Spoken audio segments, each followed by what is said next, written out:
रात की चादर पर आज कुछ ना सा लिखा है, तेरे बना हर मनवर ने खुद को खाली सा रखा है। दिल ने जब भी आवाज दी गूंज तेरी आई है, यादों की गली में तेरी खुशबू भी तक बची है।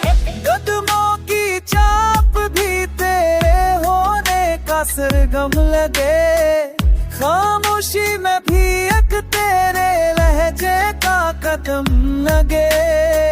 मेरी तन्हाई तेरे नाम की गुनगुनाती रहती है, जैसे दिल के अंदर कोई पुरानी नाज़म थम लगे।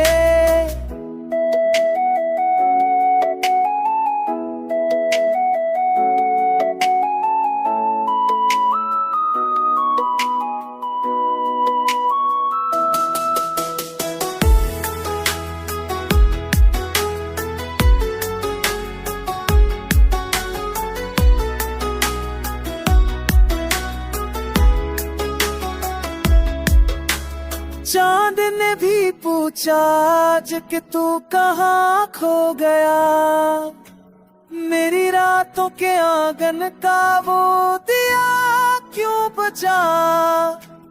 मैंने कहा वो शख्स अब तक कदीर से चुन गया, पर दिल ने कहा नहीं वो बस कुछ देर को रूठा। यादों के ये लम्हे अब भी दिल को गरमाते हैं, अपने ख्वाब तेरे नाम के रातों में आ जाते हैं। बारिश के कतरों में तेरी ऐसी की चमक रहती है, जैसे कोई राज दिल में हंसता सा कह जाते हैं।